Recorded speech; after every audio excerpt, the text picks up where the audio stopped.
Where do permanently deleted files go in computers? Do they just wiped out? Do they go off somewhere where you can never get them back, or do they send it to the president? Well, the answer is your computer doesn't delete anything, they are right there in your hard disk.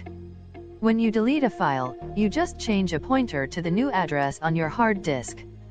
Pointers are a special type of data that points to the location, track cylinder sector of the hard drive, where the actual file is stored.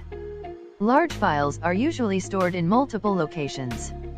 When you open a file, the hard drive follows the pointer to present the data. The file is never erased, it is present physically on your hard disk. But the address where the file is located is made available for the next read-write operation.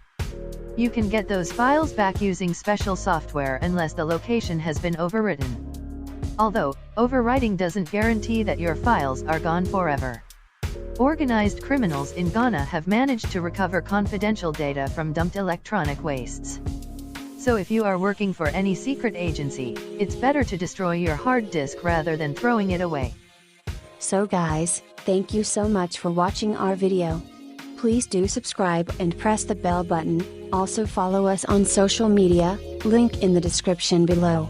Goodbye, we will see you on the next video.